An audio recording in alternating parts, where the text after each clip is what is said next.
Well, I am excited. I am here on the Andrew Brunet Show, and I have none other than one of my favorites here with me tonight, Jenna Faith. Jenna, how are you doing?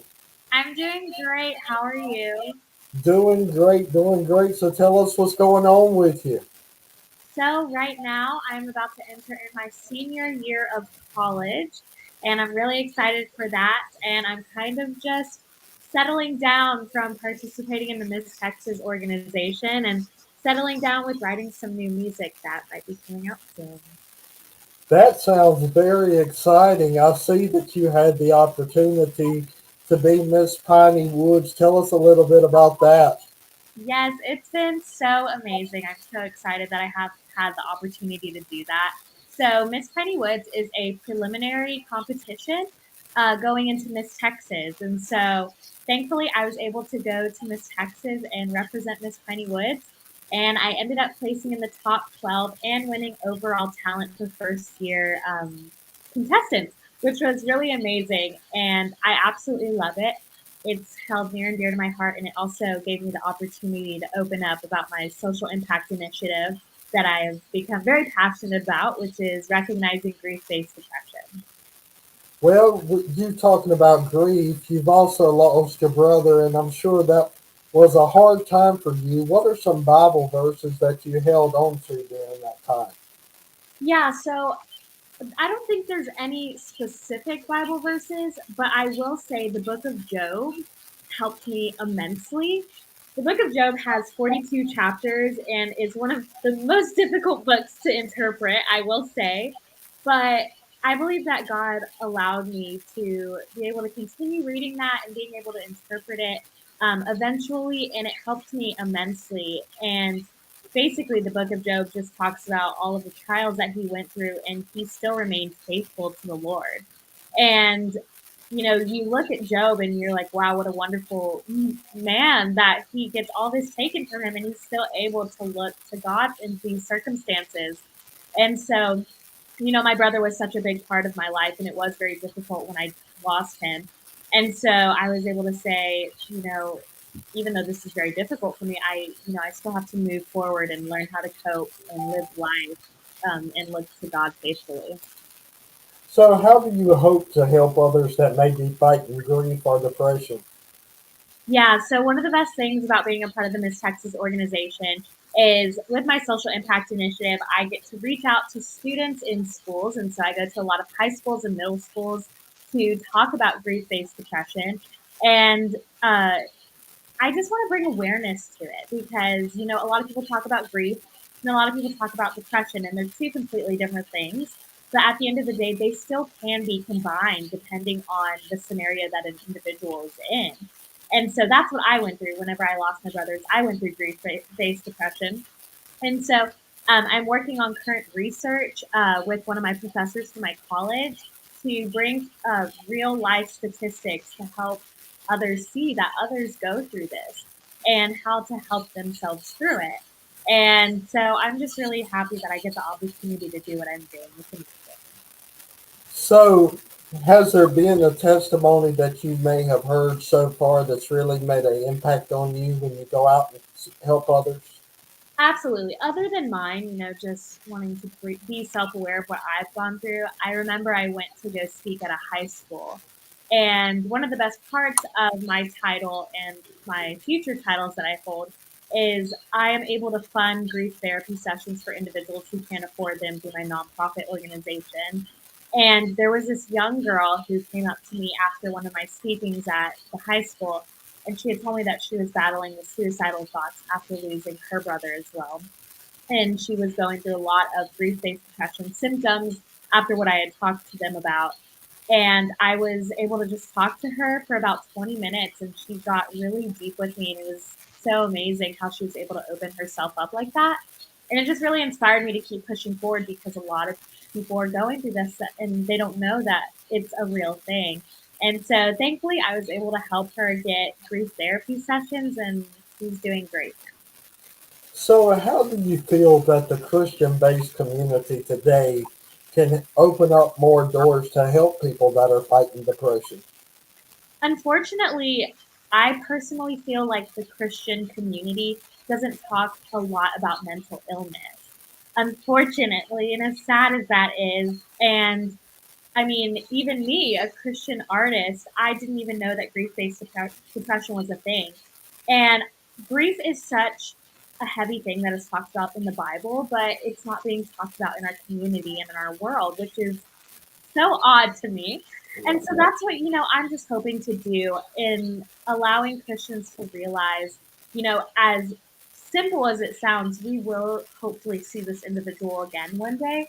And it also encourages us to continue going out, spreading the message of God so we can see our loved ones that go on again one day. You know what really gets me about the church, and I'm not against the church at all, but when it comes to mental health, and I've been there because I fought depression, that, you hear folks say, oh, well, you'll just get over it. Mhm. It's just a spirit. But it's not a spirit, it's actually something that you're going through. Right. And one of the best things about, starting my research with this professor at my college is that I get to study humans and why they are the way that they are. And people don't realize our minds are such powerful things. And so, unfortunately, there are illnesses that can take over an individual's mind, and we completely have no control over it. And so that's why there are wonderful people like counselors and therapists, and for others who may need it, there's medication that has been created. And so that's why I like to, talk about it to allow people who want to feel vulnerable with a specialized counselor or therapist to talk about what they're going through. And it gets me because, when somebody reaches out to maybe a pastor or a church member and they say they don't have nobody around, how many times have me and you both probably combined heard, well, you can just call on Jesus and he's right there for you? Yes, yes, which of course Jesus is the ultimate healer, and but he also made our minds and wonderful people who can understand them, who can help us here on this earth. And so, that's what I'm just trying to bring awareness to is Jesus made amazing people, and he made them amazingly smart people. So why don't we use them? So that's what I love to do. That's just one thing that has always blew my mind. Well, you can talk to Jesus. Well, yeah, you talk to Jesus every day, but there's always help for Yes, somebody. And yes. if you look at the statistics today, especially our generation, the suicidal rates are sky high. Yes, yes, unfortunately. And so, that's what I'm just trying to bring awareness to, especially, I don't know a lot about um, other illnesses and stuff, and I don't even know a lot about generalized depression, but when it comes to grief-based depression, there's such a large percentage of people who don't know that that's even a thing. And so I'm just trying my best to talk about it and bring awareness to it. So, music wise, what you got coming up for us? So I'm not allowed to say because it is still in the works, but I have been songwriting a lot. I haven't told any of my listeners or my fans or anything, but I did my first 2 years of college online, and then I decided to go do my last two in person to kind of take a little mental break from music because I felt like I needed to refresh my mind and my heart. And so I joined the worship team at my church and kind of stood in the background with that. I've always been front and center, so I wanted to take a little step back. But I'm excited. I have 1 year left until I graduate, and so I'm ready to kick it off strong once I graduate back into my music. You've always been one of my favorites, I have to admit. Thank you. Because I think you pretty much know that. So, what about a memorable experience for you throughout your music ministry? I'm sorry, you were breaking up. What did you say? What about a memorable experience for you through your music ministry? I believe I've used my music ministry in so many different ways. And one of the most memorable things probably is joining the worship team at my church on campus. Because, like I said, I've always been front and center. I've always been a solo artist. And when I turned 16 and things like skyrocketed and things got really crazy with my music and God blessed me immensely, I was always front and center, which is amazing. And I'm so blessed with that opportunity. But I never got the opportunity to kind of see things from the background and how things are done. And so I love my worship team, and I just love, sitting in the back sometimes, and I'm really taking that in. And I've just loved it. And it's amazing because, I love my worship team, but they know absolutely nothing about me musically. They don't know that I go to Nashville and record. They don't know that like I have Spotify listeners. They just think I'm this girl that sings for fun, and they don't know that it's like a side career. And so I absolutely love it, and I'm planning to stick it that way. Um, but that's probably one of the most memorable things, and they're the most amazing people I've ever met. All right, now are you trying to be like Hannah Montana, have the best of both worlds now? So many people call me Hannah Montana in my family, but honestly, it's really fun. If only they knew, right? Yes, I need a blonde wig, and I'm good to go. Wow, wow, wow. Well, it's been a while since you've been on the show. You got to do something with the movie I Still Believe, didn't you? Yes, yes. Right before COVID hit, literally a week before, I was in LA. I won a competition with iHeartRadio, and that was an absolute surreal experience. I had won the competition, and within 3 days, a movie crew had like came to my house and was recording my day in the life, and it was insane. And then they flew me out to LA and put me in this amazing hotel, and it was so much fun. It was so crazy. I felt like a small town girl in like a big fish pond. And I was able to walk the red carpet and see the movie for the first time. And I was able to meet Jeremy Camp and KJ Appa and Shania Twain. And me and Jeremy Camp have become really good friends now, which is so much fun. I love that. It's how God just opens those opportunities for me. And after the premiere, I was able to sing I Still Believe, the song, at the after party. And so having all those celebrities like stare at me while I'm singing their song, and I'm like, I literally told Jeremy right before I started, I was like, if I throw up, just act like you didn't see it, because I'm on the verge of throwing up. I'm singing in front of all these people. But it was so much fun. It was such an amazing opportunity. I'm so blessed with it. So, meeting Jeremy Camp, has there been a piece of advice that he may have given you that has always stuck with you? Yeah. Him and I have talked on a few occasions about grief and about my brother. And I mean, if you've seen the movie, I Still Believe, in any listeners, that movie just originates around grief with um, around the death of his wife, Melissa.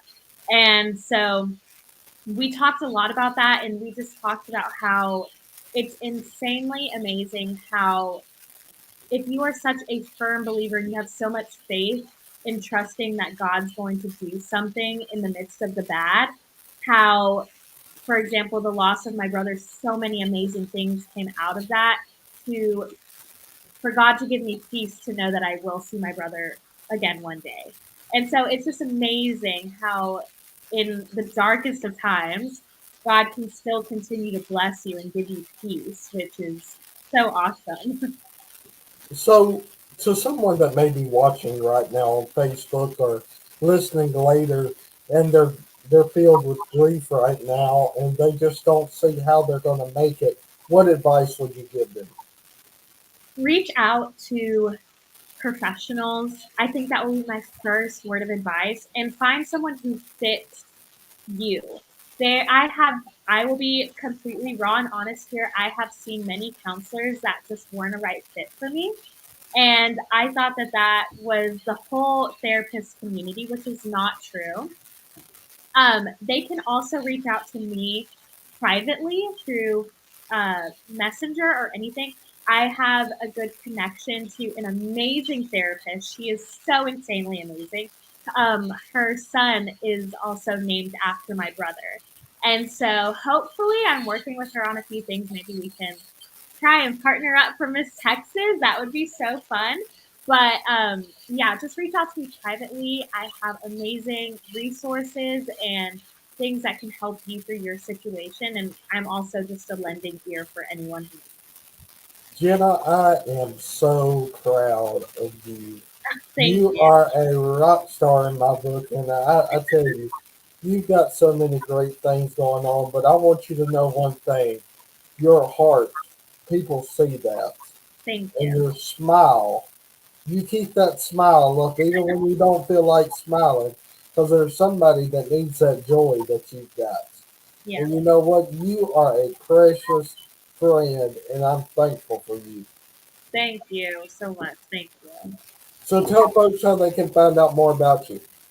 Everything and anything is on my website, jennafaithmusic.org. I also feel like my music that is out right now on Spotify and Apple Music and all that good stuff, that says a lot about me as well because I love to write songs that are super vulnerable. And so if you just want to know more about me, you can go to my website or just listen to my music.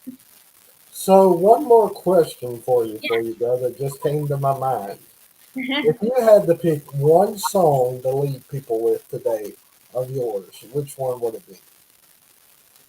Probably I'm Gonna Miss Me. I feel like we've talked a lot about grief today, which is an amazingly good thing.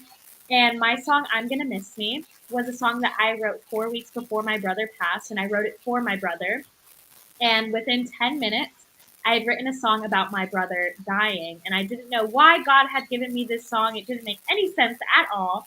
And little did I know that a month later, that song would be needed for me in my grief to help me through that. And so that song, I am completely saying this out of complete honesty. That song is so raw and it says all the emotions. Along with my song "You Are Good," I think those both go hand in hand. If you ever just want to know how I was feeling and you want to feel like somebody, understands what you're going through, those two songs are the absolute number one. Well, Jenna, thank you so much, and I pray that you have a blessed rest of your evening. Thank you so much. You too. All right, bye bye.